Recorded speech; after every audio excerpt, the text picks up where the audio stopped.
Birth और rebirth, मतलब जन्म के साथ मरण, मरण के बाद में फिर जन्म, और वो जन्म और मरण के साथ में इंसान अपना कर्म फल लेके जाता है।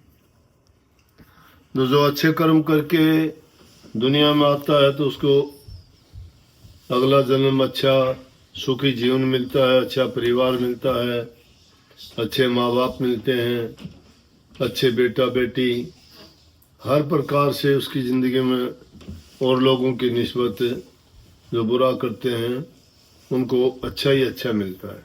लेकिन लोग फिर दान पुण्य में भी करते हुए कोई अगर किसी को मना करता या उसमें कोई किसी प्रकार की वो बाधा पैदा करता तो उसको बहुत बड़ा पापी मानते थे।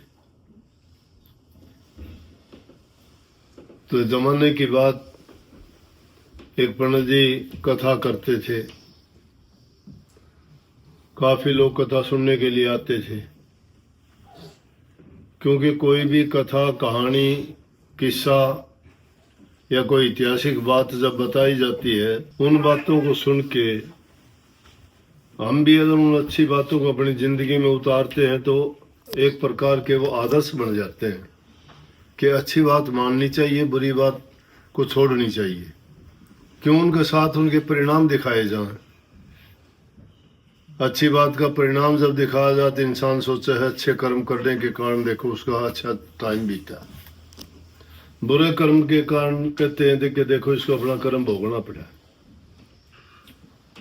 और फिर दान पुण्य की महिमा तो इतनी मानते हैं कि जो बढ़िया दान करता है तो कहते हैं मरने के बाद जब हमारी रूह आती है तो एक नदी आती है, उसका नाम है बैतरणी नदी। संतों की वाणी में भी ये कही गई, इस पार उस पार, कि सतगुरु मुझे उस पार लगाना, परमात्मा मुझे इस दुनियादारी से दूर ले जाना। इस पार का मतलब है संसार, उस पार का मतलब है दुनियादारी से अलग जुदा। तो कहते हैं जब उस बैतरणी नदी से पार हो जाता है तो जीव का उद्धार कल्याण हो जाता है। तो रोजाना पंडित कथा करता, लोग सुनने के लिए बहुत आते। तो जो आदमी एक तो नासमझी के कारण जवान उम्र में बहुत कम लोग सत्संग की, कथा की, इनको सुनने में रुचि नहीं रखते, जवान आदमी भी नहीं रखते, कईयों की प्रकृति होती है। लेकिन जो थोड़े से उम्रदराज हो जाते हैं वो जानते हैं इस महिमा को।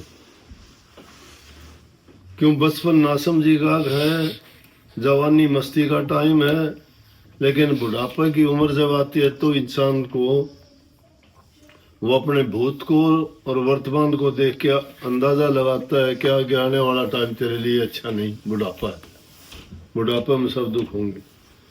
फिर वो इस ओर ध्यान चला जाता है, दुनियादारी की तरफ से उसका मोह भंग होना शुरू हो जाता है।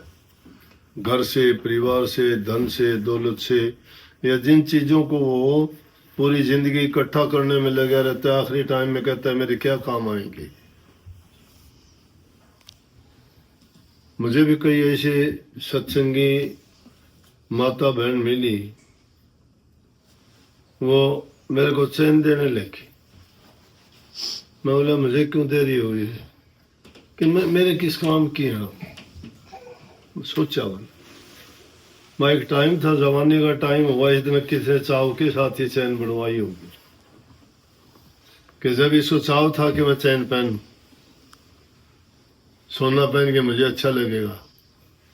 आज महा देखो जब दुनियादारी से इसका मोह भंग हो रहा है तो इन सब चीजों को लगाव छूट गया। कहती है मैंने दे दी, कुछ लड़कियों को दे दी, कुछ लड़कों को दे दिया, मेरे पास जो था मैं क्या करूंगी इनका, मेरे किस काम की। मेरा कहने का मतलब यह है कि इंसान को ये समझ आ गई कि जिन चीजों के लिए तू जिंदगी में इतने उल्टे सीधे कर्म करता था वो अब तेरे काम के नहीं रहेंगे, साथ नहीं जाएंगे। तो इसलिए कोई ना कोई नेक काम कर। कथा और सत्संग इंसान के जीवन को बदल देते हैं। जो इंसान चित्त लगा के उनको सुनता है और उस पर चलता है, उसका ये जन्म भी सुखी हो जाता है। वो सुखी क्यों हो जाता है? वो उल्टे सीधे कामों से मन हटा लेगा, कि भाई जब उन लोगों ने ऐसा किया, उनको कुछ नहीं मिला तो हमें क्या मिलेगा। कथा सुनते सुनते 6-7 दिन में पंडित जी ने कथा पूरी करनी थी।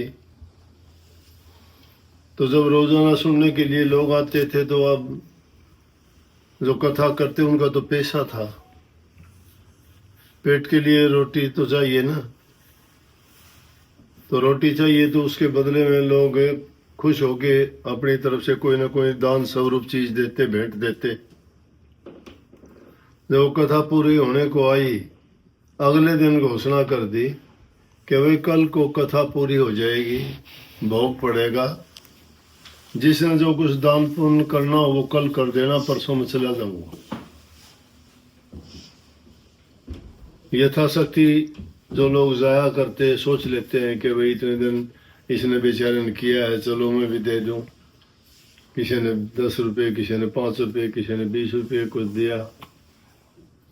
एक अमीर साहूकार की पत्नी थी, उसका मन था कि मैं दान करूं।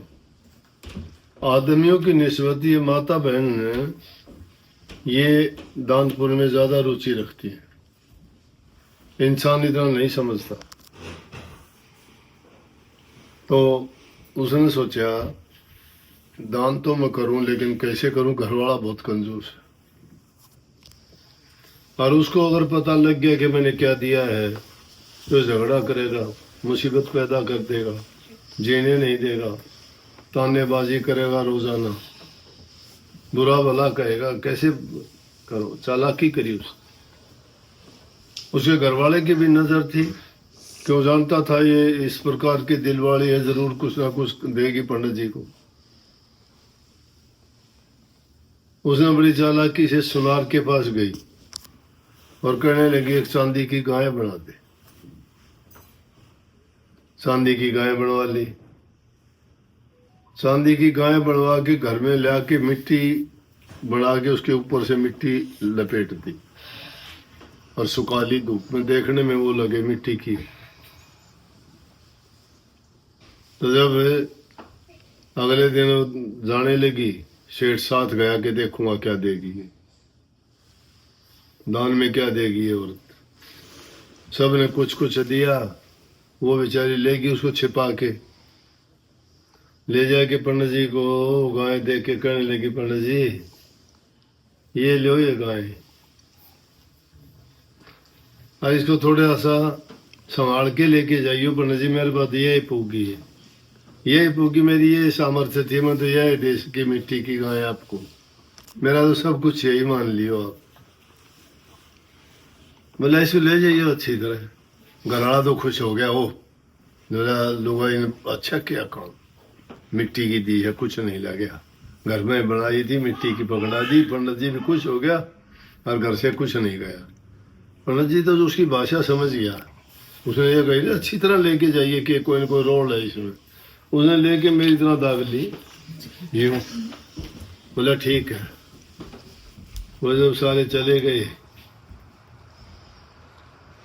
टाइम गुजरा, आखिरी वक्त आया, मरने के बाद में जब उनकी रूह पहुंची बैतरणी नदी के किनारे पे, कहते वहां हिसाब होता है, फिर कर्मों का लेखा जोखा वहां पूछा जाता है भाई किसने क्या किया।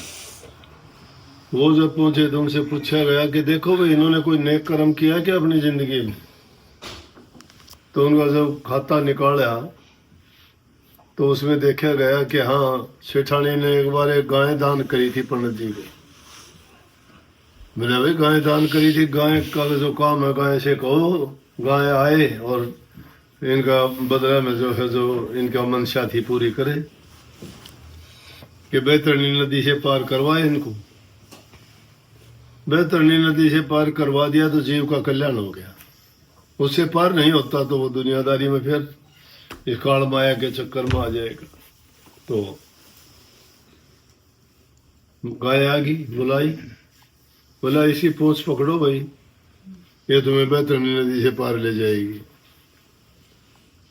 गाय की पूंछ दोनों ने पकड़ ली। बैतरणी नदी की धार पानी की बहुत तेज थी। जब बीच में जा लिया तो मिट्टी उसकी चांदी की गाय पर से पिघल के उतर गई और सेठ की नजर पड़ी कि अब तक तो मिट्टी की थी, ये तो चांदी की निकले नीचे से। बोले इस औरत ने तो धोखा कर दिया। तो कहते हैं उसने कहा रहे बोले इस औरत ने तो बड़ा धोखा किया मेरे साथ। उसे हाथ छोड़ के यूं मारे माथे में, पूंछ छूट गई, वो तो पानी में बह गया सेठ तो। और सेठानी उसे बैतरणी नदी से जो बह रही थी गाय की पूंछ पकड़ के पार हो गई। तो मतलब यह है कि लालची आदमी और कंजूस आदमी अच्छा कर नहीं सकता, और दूसरा करके उन्हें पार ताड़ना हुआ तो भी वो किमी ऐसी हालात पैदा कर लेगा कि बीच में डूब के मर।